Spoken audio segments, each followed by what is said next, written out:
O Senhor esteja convosco. Ele está no meio de nós. Proclamação do Evangelho de Jesus Cristo, segundo Lucas. Glória Glória a vós, Senhor.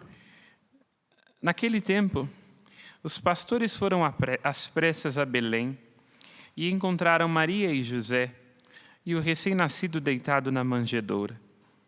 Tendo-o visto, contaram o que lhes fora dito sobre o menino, e todos os que os ouviram os pastores ficaram maravilhados com aquilo que contavam.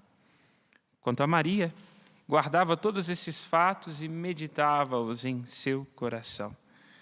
Os pastores voltaram glorificando e louvando a Deus por tudo aquilo que tinham visto, ouvido, conforme lhes tinha sido dito. Quando se completaram os 8 dias para a circuncisão do menino, deram-lhe o nome de Jesus, como fora chamado pelo anjo antes de ser concebido. Palavra da salvação. Glória a vós, Senhor. Que pelas palavras do Santo Evangelho sejam perdoados os nossos pecados. Amém. Amém. Podemos nos sentar. Mais uma vez, queridas irmãs e irmãos, a nossa profunda alegria de recebê-los aqui nesta casa de clemência e de bondade.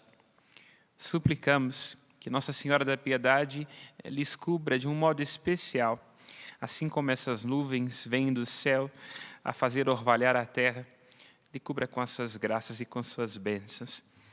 Aos que nos acompanham das suas casas e dos diversos lugares, fazendo de onde quer que se encontrem uma extensão deste santuário, a nossa saudação, o nosso carinho, o nosso afeto, saudando, como sempre, de um modo especial, a todos que fazem parte da família dos devotos de Nossa Senhora da Piedade.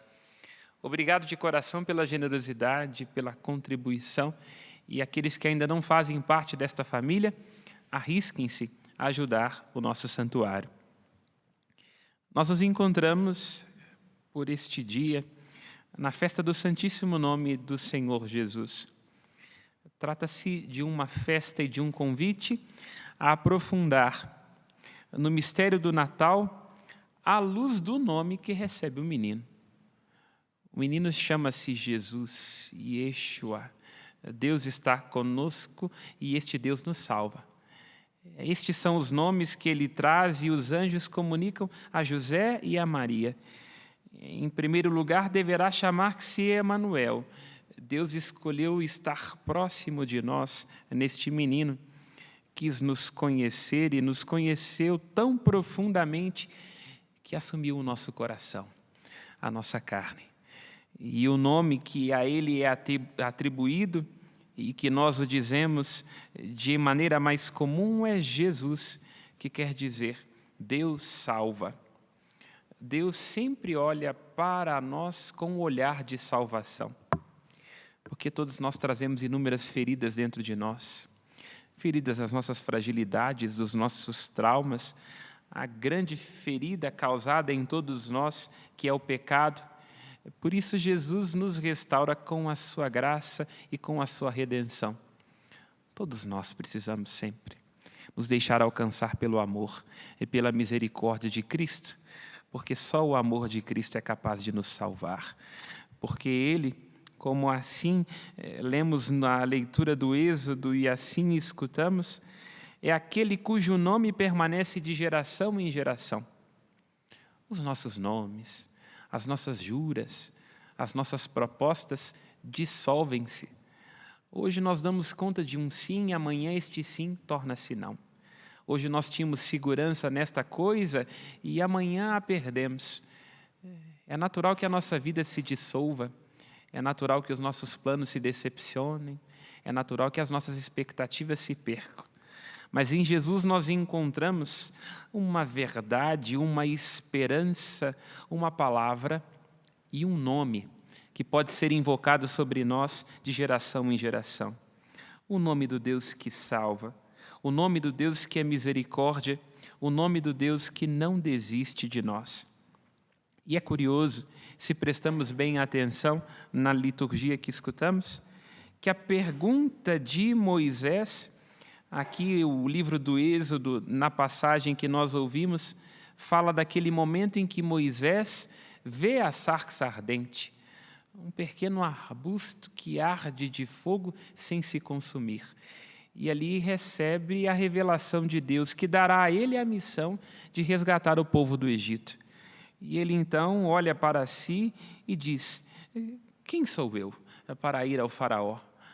Moisés, que tinha dificuldade na fala, alguns que dizem que era gago, Moisés que estava fugido do Egito após o medo de ser punido por ter matado um homem, ele diz: quem sou eu para ir ao faraó? Qual é a minha autoridade? Onde estará a minha força? E logo em seguida, Deus tendo dito a ele: eu estarei contigo e te darei um sinal, este povo há de me servir como um povo livre e não escravo, em decorrência da promessa que fiz a Abraão, a Isaque e a Jacó. E Moisés então diz: sim, irei com a sua força, mas se perguntarem qual é o seu nome, o que eu devo responder? Há por detrás desta passagem, tão simples, mas ao mesmo tempo tão poética, algo de muito profundo sobre a nossa natureza humana. Se nós observamos bem, é uma das primeiras atitudes que nós temos é desejar aprender o nome. Qualquer criança muito pequenininha, quando começa a ter noção das coisas, começa a apontar. Aí existe o exercício do pai e da mãe de ir ajudando a criança a identificar. Aquilo é um au-au, aquilo é uma casa, aquilo é uma estrela. Significa que faz parte da natureza humana esse desejo de querer ter um nome. Porque quando nós temos um nome, ou quando nós damos um nome, a gente cria uma referência, a gente define e faz a coisa habitar dentro. Um dia, o nosso pai e a nossa mãe apontou para alguma coisa e disse: filho, filha, isso se chama cadeira. Aquilo entra na nossa cabeça e nunca mais sai. Todas as vezes em que nós encontrarmos algo parecido, tenha 4 pernas, tenha 3, seja fixa, de madeira ou de metal, a gente entende que aquilo é uma cadeira.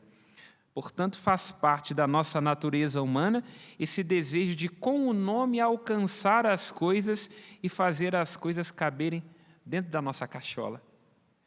Mas Deus não pode ser assim. Deus é indescritível. Deus não é como um objeto que pode ser possuído e manipulado. Não vai caber nunca na nossa cabeça. Por isso, ao Moisés fazer este movimento de pedir a Deus um nome, quase como que dizendo: como é que isso vai caber na nossa cabeça, no nosso entendimento, nos nossos planos? Deus diz a Moisés: eu sou o que sou. É belíssima essa passagem da Escritura. Quer dizer, eu sou aquele que simplesmente é. Aquele cuja a essência é existir, aquele que está em todas as coisas, que sustenta todas as coisas, que doa-se a todas as coisas, mas não é aprisionado por nenhuma delas. Eu sou aquele que é a base, que é o princípio, que faz tudo existir e a partir de mim tudo desabrocha. Esta passagem da Escritura, na maneira como é tecida, nos ajuda a entender que o nome de Deus e a revelação de Deus faz ele ser sempre em direção a nós algo que transborda, algo que supera as nossas expectativas, algo que deve sempre nos maravilhar. Pobres seremos nós, meus irmãos e minhas irmãs, se quisermos entender o Deus que ninguém explica. Pobres seremos nós se tivermos a ilusão que já sabemos tudo sobre Deus. Pobres seremos nós se quisermos dar nomes, categorias e definições ao nosso Deus. Lá onde nós tentarmos aprisionar quem Deus é, pormos limites à ação de Deus, aos lugares onde Deus vai, àquilo que Deus fala, nós podemos ter certeza que a presença dele já se ausentou de nós. Nós teremos colocado alguma coisa no lugar quando tentamos aprisionar Deus. E não raro, quando nós queremos que Deus tenha um nome, o nome que nós queremos que Ele tenha é o nosso, do nosso desejo, da nossa vaidade, do nosso egoísmo. E lá onde nós nos enchemos de nós, da nossa soberba, do nosso entendimento e das nossas certezas, nós expulsamos Deus, seja do nosso coração, seja do coração dos outros. Pois bem, este eu sou, este Deus que sustenta, este Deus da promessa, e este é o nome que Ele dá para si, deverá ser sempre invocado de geração em geração sobre os filhos de Israel. A ideia é essa, sendo o nosso Deus, o Deus de Israel, um Deus que não se contém nos conceitos, manifesta-se sempre de um modo novo e manifesta-se como um Deus que salva. Este é o sentido do evangelho que nós escutamos, o evangelho de Lucas. Cristo deve ter este nome, porque se nós observamos bem, desde o Antigo Testamento, há um movimento de Deus que procura os homens e as mulheres, de Deus que deseja revelar-se, de Deus que fala pelos profetas, mas parece que esse encontro é sempre incompleto. O encontro que ele faz com os profetas é limitado.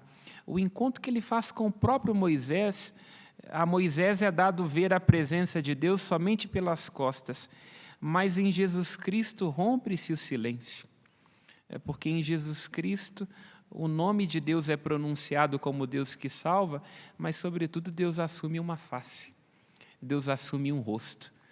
A ideia, poderíamos assim dizer, é que todo este movimento do Antigo Testamento, de que Deus não pode ser contido, de que não pode ser localizado, em Jesus Cristo alcança uma transgressão.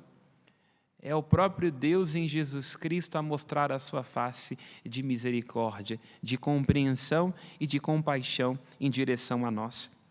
De modo que, vendo Jesus, de modo que, escutando o nome de Jesus, nenhum de nós poderá ter mais dúvida de que Deus está conosco para sempre. De que para sempre nós temos diante de Deus e junto de Deus um coração humano que pulsa e que palpita. Nenhum de nós poderá, ainda que aflito, desesperar-se, imaginando estar só, imaginando ser incompreendido por Deus, imaginando ter sido abandonado por Deus. Porque Deus em Jesus, que quer dizer Deus nos salva, Deus escolheu estar conosco para sempre. E quero terminar esta reflexão com aquilo que o apóstolo Paulo diz na carta aos Filipenses. Ele diz que diante do nome de Jesus, do nome que Jesus assume, sendo ele ao mesmo tempo Deus e ao mesmo tempo homem, pode ter o nome vindo da parte de Deus, porque é ele mesmo a segunda pessoa da Trindade que vem para nos resgatar, e pode ter o nome de Deus que salva, porque Ele é Deus que veio nos encontrar na nossa humanidade e na nossa carne. Diz o apóstolo Paulo na carta aos Filipenses que diante deste nome todo joelho deve dobrar-se, seja no céu, seja na terra ou nos abismos. Aqui nós poderíamos imaginar que significa que o nome de Jesus está revestido de uma pretensão. Assim como nós, não é? Quando somos filho de fulano, de ciclano, quando trabalhamos com isso, quando somos padre isso, padre aquilo, nos revestimos de soberba a partir do nosso nome e das nossas carteiradas. Não acontece assim com Jesus. A autoridade que Jesus tem sobre nós, seus irmãos e salvos por meio dele, se dá pelo fato de que ele nos comprou com o seu sangue. O nome de Jesus, portanto, deve ser sempre uma sedução nos nossos ouvidos. A capacidade que ele tem de nos submeter não vem de um exercício de um autoritarismo, de alguém que com a sua bota e com o seu pé quer nos impor a sua força. Mas todos nós, ao escutarmos o nome de Jesus, e escutamos tantas vezes durante o dia, devemos deixar que o nosso coração seja alcançado por um amor profundo. O que significa este nome tão dito? Jesus Cristo, Jesus de Nazaré. Quantas pessoas ao longo da história foram inspiradas por este nome? Quantas enfermidades curadas, quanto consolo, quanta graça, quanta bondade, quanto amor já foi tecido e continuará sendo até o fim dos tempos, simplesmente por causa deste nome. Quantas pessoas atravessaram mares, fizeram deste nome um projeto de vida. Quantos padres, quantas irmãs, quantos casamentos não são sustentados por causa deste nome? Por isso nós enxerguemos este nome, Jesus Cristo, Deus salva, Emanuel, Deus conosco, deve ser a fonte da nossa alegria, a fonte da nossa salvação, porque nada deve caracterizar mais o nosso ser cristão do que sermos apaixonados por este nome. Jesus Cristo, o nosso Salvador. Louvado seja nosso Senhor Jesus Cristo. Para sempre seja louvado. Dirijamos ao nosso Deus as nossas preces.